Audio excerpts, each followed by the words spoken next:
Good morning বন্ধুরা, তোমরা সবাই কেমন আছো? আশা করি তোমরা সবাই ভালো আছো। আর যে যেখান থেকে ভিডিওটা দেখছো সবাই আশা করি খুব খুব ভালো আছো এবং সুস্থ আছো।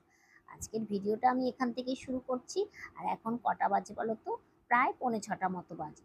সকাল সকাল উঠে পড়েছি, আর প্রত্যেক দিনই সকালেই উঠতে হয়, কারণ এখন আমার মেয়ের স্কুল আবার সকালবেলাই হচ্ছে। এই ওদের গরমের ছুটিটা বেশি দিন দেয়নি, তো সকাল সকাল স্কুল 7টার সময় ওকে তুলতে হয়, 8টা থেকে স্কুল হয়।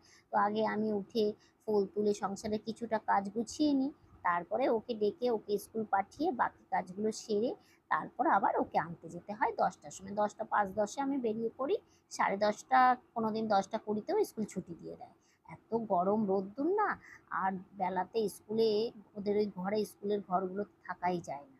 তো তার জন্য সকালে স্কুল হয়। তো এই দেখো, আমার তোমাদের সাথে কথা বলতে বলতে ফুল তোলাও হয়ে গেছে। আর সকালের ওয়েদারটা এত সুন্দর ছিল না, যত বেলা হয় তত যেন গরম বাড়তেই থাকে। আর এত গরম পড়েছে, আর যে ভাবসা গরম পড়ছে, এতে আরও যেন শরীরের মধ্যে বেলা হলে অশান্তি লাগে। তো যাই হোক, প্রতিদিনের মতো আমারও রাতের আজকের বাসন মাজা ছিল, কিন্তু আজকে কমই ছিল। রাতে অনেকটা বাসন যেগুলো মেজেছি সেগুলো মুছে রেখেছিলাম। তোমাদের দাদাভাই একটু রাতে আসতে দেরি করেছিল, তো বাসনগুলো শুকিয়ে গেছিলো, এর জন্য মুছিয়ে কিছুটা গুছিয়ে রেখেছি। আর এই দেখো, আমার মেয়ে কালকে আবার সে আইসক্রিম খাবো বায়না করছিল। প্রত্যেক দিন আইসক্রিম আলা গেলেই বায়না করবে, আইসক্রিম খাবো আইসক্রিম খাবো। তো ঘরে এটা আছে, এটা মাঝে মাঝে আমি বলি আচ্ছা ঠিক আছে। দুধ আর ওই হ্যাপি হ্যাপি বিস্কুট আছে, ওই বিস্কুট ছিল, ওই দিয়েই আমি ওকে একটু আইসক্রিম পেতে দিয়েছিলাম। সেইটা ওই সারাদিন ধরে একটা একটা খুলে খুলে খেয়েছে। এটা রাতে ধুয়ে জল ঝরিয়ে রেখে দিয়েছি, গুছিয়ে রাখলাম, আবার হয়তো বায়না করবে। তো এই দেখো, আমার চালটাও আগে ভিজিয়ে রাখি, চালটা ভিজিয়ে রেখে তারপর আবার মেয়েকে ডাকতে যাব, প্রায় 7টা বাজতে যায়।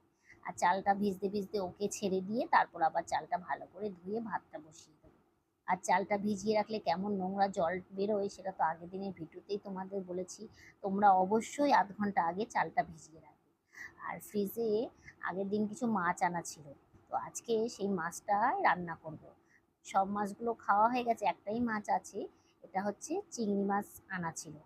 তো আজকে একটু চিংড়ি মাছ দিয়ে একটা তরকারি করব, আর একটু ডিম করব। তো চলো চিংড়ি মাছগুলো বের করে রাখি, না হলে এটা বরফটা গলবে না। দেখো কেমন শক্ত বরফ হয়ে গেছে। আর ডিপ ফ্রিজে না রাখলে না, আবার এই যা গরম পড়েছে, নর্মাল ফ্রিজে রাখলে গন্ধ হয়ে যায়। তারপরে আমি একে একে ডিম সিদ্ধটাও বসিয়ে দেবো। ডিম সিদ্ধটা হতে হতে তার মধ্যে আমি মেয়েকে তুলে এনে রেডি করিয়ে দেবো। তো এই দেখো, আজকে আমি 7টা ডিম রান্না করব। আমাদের তো এমনি 5টা লাগে, আর দুটো একটু বেশি দেবো। থাকলে ছেলে মেয়ে যেহেতু ডিম ভালো খায়, একটু রাতের জন্য তুলে রাখবো। আর এই ডিম সিদ্ধর মধ্যে না, যদি একটু এই ভিনিগার এক ঢাকনি মতো দিয়ে দাও, একটা ডিমও ফাটবে না, সুন্দর সিদ্ধ হয়ে যাবে। অনেকে বলে নুন দিতে, তো নুন দিয়েও আমি দেখেছি, নুন দিলেও না ডিম এক একটা ফেটে সাইড থেকে বেরিয়ে যায়। তো সেগুলো তখন না, ওই বাচ্চা কাচ্চা দিলে তো খাবেই না, সেটা আমাদেরই খেতে হয়। আর এই ভিনিগার দিলে সুন্দরভাবে একদম ডিম সিদ্ধ হয়ে যায়। তো এই দেখো, আমি আজকে পটল চিংড়ি রান্না করব, আর একটু ডিমের ঝোল করব। তার জন্য আমি এই পটলগুলো ফ্রিজ থেকে বের করে নিয়েছি, আর ফ্রিজে প্লাস্টিকে করে রেখেছিলাম, তো কি সুন্দর টাটকা। আর আমাদের তো সপ্তাহে একদিনই বাজার হয়, রবিবার দিন তোমাদের দাদাভাই বাজার করে আনে, সেটাই আমাদের সারা সপ্তাহ চলে যায়। আর বাজার করার দরকার হয় না। আর বাড়িতে যদি টুকিটাকি কিছু আসে, তখন যদি প্রয়োজন হয়, তখন সেখান থেকে কিনে নিই। তারপরে এই দেখো, 7টার সময় মেয়েকে তুলে আনলাম, এনে ওকে একেবারে জামা পরিয়ে রেডি করে দিয়েছি। কারণ ওদের এখন স্কুলে এত গরম, তো ড্রেস পরাটা অ্যালাউ করছে। কারণ ড্রেস পরে গেলে ওরা পুরো ঘেমে, সিনথেটিক জামা, ঘেমে পুরো ওদের কষ্ট হয়, ছোটো ছোটো বাচ্চা। তো ওর জন্য বলেছি সুতির জামা পরে যেতে। তো সকালে স্কুল যাচ্ছে ঠিকই, কিন্তু ওদের আস্তে আস্তে তো সেই 10:30 বেজে যায়, তখনও প্রচণ্ড গরম রোদ্দুর উঠে যায়। এই দেখো, আমার ডিমগুলো প্রায় সিদ্ধ হয়ে গেছে, আর আমি বন্ধ করে দিলাম। এবার মেয়েকে আগে গাড়িতে তুলে দেবো। এত সকালে তো, এত সকালে আমি ওকে নিয়ে যেতে পারি না। আমাদের যেহেতু রাস্তার সামনেই বাড়ি, তো এখান দিয়ে টোটো ভ্যান সবসময় যাতায়াত করে, তো চেনা টোটো ভ্যান দেখে ওকে তুলে দিই। বেশিরভাগ দিন টোটোতেই যায়, আজকে একটু দেরি হয়ে গেছে বলে টোটো পাইনি। ও বললো মা তুমি এই মোটর ভ্যানেতেই তুলে দাও। তো এই দেখো, মেয়ে চলে গেল। এবার আমি চলে আসলাম রান্নাঘরে, কারণ তাড়াতাড়ি আমার সব কিছু করতে হবে। এখন তো 7:30 বেজে গেছে। ওকে আমি যখন ছেড়েছি তখন 7টা 35 মতো হয়ে গেছে। এবার ভাত বসাবো, আর সব কিছু রান্না বান্না করে তারপরে ঘর গুছিয়ে তারপর আমার ওকে আনতে যেতে হবে। এর মধ্যে আমার সব কাজ কমপ্লিট করতে হবে। তো চলো একে একে আমি সব কাজগুলো কমপ্লিট করে নিই। ওকে আমি স্কুলে দিয়ে মানে গাড়িতে তুলে দিলাম, দিয়ে এসে তাড়াতাড়ি ফটাফট তরকারিগুলো কেটে নিলাম।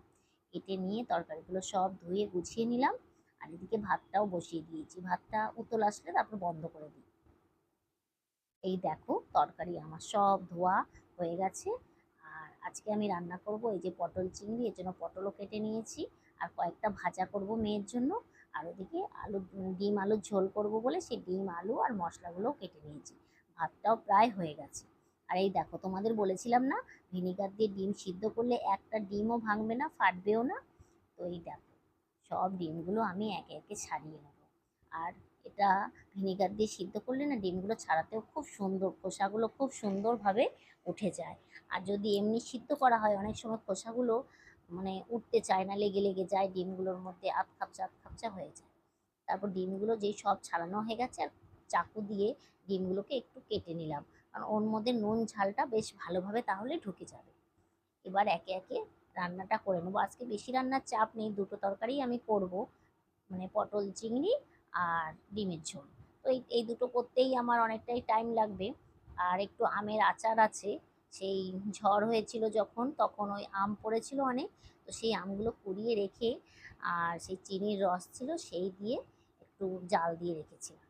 তো সেটা রোদ্দুরে দিয়ে দিয়ে টানিয়ে রেখেছি। আর সেটাই প্রত্যেক দিন একটু একটু করে আমরা খাই, কারণ তোমাদের দাদা ভাইয়ের একটু চাটনি লাস্টে লাগে। আর এখন তো এবছর আমের দাম তো খুবই প্রচুর। আর কাঁচা আম বাজারে পাওয়া যায়, আমাদের গাছে আর নেই। আর এখন যে কাঁচা আমগুলো আছে না শক্ত শক্ত, মানে চাটনি করলেও সেই টক ভাবটা নেই। ওই যে জেলি মতো করে রেখেছিলাম, তো সেইটাই একটুখানি শেষ পাতে দিলে বেশ ভালোই লাগে। তো একে একে তারপরে রান্নাটাও করে নিলাম। পটল ভাজাও হয়ে গেছে, এদিকে ডিম আলুর যে ঝোল করব, ডিমগুলো আলুগুলোও সব ভেজে নিলাম। তারপরে ডিমের ঝোলের মশলাটাও আমি রেডি করে নিলাম।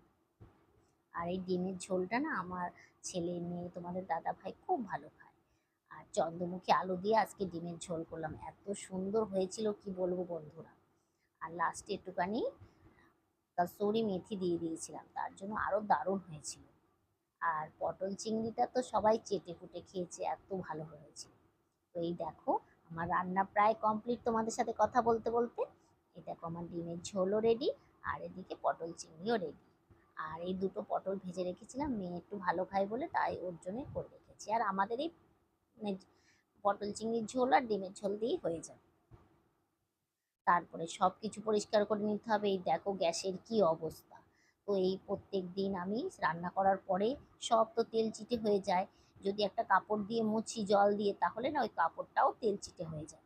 তো আমি এই বাইট দিয়ে আর এই সাবান দিয়ে প্রত্যেক দিন এই রান্না করার জায়গাটা ভালো করে এগুলো সাবান দিয়ে এইভাবে মুছে নিই, তাহলে একটুকু আর তেল চিটে থাকে না। তোমরাও এইভাবে রান্না করার পরে একটু সাবান দিয়ে আর বাইট দিয়ে ঘষে তারপরে একটা কাপড় দিয়ে মুছে নেবে, একদম দেখবে ক্লিন হয়ে যাবে, কোনো তেলচিটে ভাবই থাকবে না। আমার রান্নাঘরে কোনো তেলচিটে নেই। আর কিছুদিন পর পর আমি চারিদিকটা ভালো করে সার্ফ জল গরম জল দিয়ে মুছে নিই, এর জন্য সুন্দর পরিষ্কার থাকে। আর রান্নাঘরটা না সবারই কম বেশি তেলচিটে হয়ে যায়, কারণ সব মানে যখন তরকারি আমাদের সম্বরা দিয়ে আর তেলের যে ভাবটা ওঠে, সেই ভাবটাতেই সারা ঘর আঠা আঠা হয়ে যায়, শিশি বোতল থেকে শুরু করে সব কিছু। তো এই দেখো আমার গ্যাস থেকে ওভেন থেকে সব কিছুই মোছা হয়ে গেছে। তারপরে আমি ঘরটাও মুছে নিলাম। আর আমি হাত দিয়েই সব কিছু করি, কোনো ডান্ডা ব্যবহার করি না, কারণ এটা শরীরের পক্ষে খুবই ভালো। আমার যখন মেয়ে মেয়ে ছোট ছিল তখন আমি ডান্ডা দিয়েই ঘর সব কিছু মুছতাম, কিন্তু তারপর থেকে আমি হাতে দিয়েই করি। আর এত হাতটা ব্যথা ছিল, তো আমার এই ঘর বসে মুছে অনেকটাই শরীরের আমার খুব ভালো উপকার হয়েছে। তো সেই থেকে সব কিছু আমি আর হাত দিয়ে মুছলে কি বলতো, বেশ সুন্দর মোছা হয়। ডান্ডা দিয়ে আমরা মুছি ঠিকই, যে কষ্ট হয়, অনেকের ব্যথা আছে, আমারও একসময় ছিল, তখন আমি করতাম।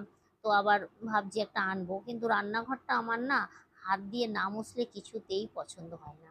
আর রান্না করার সময় যে তেল চিটে ভাবগুলো হয় সেগুলো চারিদিকে ছড়িয়ে পড়ে, তো তো হাত দিয়ে চেপে না মুছলে কিছুতেই যায় না। তো এই দেখো এদিকে দেখতে দেখতে 9:45 বেজে গেছে, তারপর তাড়াতাড়ি করে একটু কাচাকাচি করে নিলাম। আর এখন কি বলো বন্ধু, তো এত রোদ্দুরের তাপ, দেরিতে কাচলেও কোনো ব্যাপার নেই, আধ ঘন্টার মধ্যেই সব শুকিয়ে যায়। তারপর ঘরে নিয়ে দিলেই ব্যাস, পাখার তলাতেই একদম ভাজা ভাজা হয়ে যাবে। তো এই দেখো, জামা কাপড় শাশুড়ি মায়ের শাড়ি টাড়িগুলো শুকিয়ে গেছে, সেগুলো তুলে নিলাম। আর যেগুলো কাচাকাচি করেছি তোমাদের দাদা ভাইয়ের আর মেয়ের কিছু ছিল, ছেলের ছিল, সেগুলো কেচে দিলাম। তারপর তোমাদের দাদা ভাই তো দেরিতে ওঠে, ও নিচে উঠে গেছে, স্নান করবে, তারপরে ও চা খাবে, তারপরে ও কারখানায় যাবে। তো এর মধ্যে তো 10টা বেজে গেছে, এর জন্য আমি তাড়াহুড়ো করে বিছানাটাও একটু গুছিয়ে নিলাম। এক একদিন তোমাদের দাদা ভাইও গুছিয়ে দেয় যখন ও দেরিতে ওঠে। তো তখন বলি যে এইটুকু কি করতে পারো না, তো ও করে দেয়। তো আজকে হয়তো ফোনে কথা বলছিল, এর জন্য চলে গেছে। এর জন্য আমি উপরে এসে যখন দেখলাম যে বিছানাটা গোছানো হয়নি, তাড়াতাড়ি করে বিছানাটা গুছিয়ে আমি এবার রেডি হয়ে নেব, কারণ 10টা প্রায় বেজে গেছে। বন্ধুরা, এই দেখো আমার সমস্ত কাজ সারা হয়ে গেছে আর আমি রেডিও হয়ে গেছি। এখন 10টা বাজে, মেয়েকে স্কুল থেকে নিয়ে আসবো, এনে তারপরে একসাথে সবাই খেতে বসবো। তো চলো আগে মেয়েকে স্কুল থেকে নিয়ে আসি। রেডি হয়ে যখন নিচে আসলাম, দেখলাম তোমাদের দাদাভাই স্নান করতে গেছে। আর ও মেয়েকে আনতে যায় না, 10টা বাজলো, যেহেতু ওর কারখানায় যেতে দেরি হয়ে যায়, তার জন্য আমি ওর টিফিনটা রেডি করে দিলাম, দিয়ে এই দেখো মেয়ের স্কুলে চলে এসেছি। আর এত রোদ্দুর, এই দেখো এখন 10টা 20 বাজে, এত রোদ্দুর, ওদের ছুটিও দিয়ে দিয়েছে। তাহলে বুঝতে পারছো, যদি 11টায় যখন স্কুল আরম্ভ হবে, দুটোই ছুটি, তাহলে পুরো রোদ্দুরটা ওরা পাবে। তো বলছে তো আবার সোমবার থেকেই আবার স্কুল, 10 তারিখ থেকে সকাল, মানে সকালে স্কুল আর হবে না, দুপুরে স্কুল হবে। তো এই দেখো মেয়েকে নিয়ে বেরিয়ে পড়েছি, এবার যাব। তো তাড়াতাড়ি সংসারের সমস্ত কাজ সেরে সব কিছু কমপ্লিট করেই এসছি। তোমাদের বাড়িতেও আমি দেখে এসছি যে তোমাদের দাদা ভাই স্নান করছে, এর জন্য ওর টিফিনটাও রেডি করে দিয়ে এসছি। আর এই দেখো আমি মেয়ে নিয়ে বেরোবো, সেই মুহূর্তে রাস্তায় যখন উঠেছি, তখন দেখছি তোমাদের দাদা ভাই সেই টাইমটা একদম স্কুলের গেটের সামনে চলে এসেছে। এই দেখো, আর মেয়ে তো সেই দৌড়ে গেল তোমাদের দাদা ভাইয়ের কাছে, গিয়ে বলছে বাবা আমাকে একটুখানি বাড়িতে দিয়ে আসো, আমি আজকে সাইকেলে যাব না। যাই হোক, মেয়ের আবদার রাখতে বাবা তাকে নিয়ে চলে গেল। আর আমি শুধু শুধু আসলাম, এসে এই একা একা আবার বাড়ি ফিরে গেলাম। তো আজকের ভিডিওটা এই পর্যন্তই রাখলাম।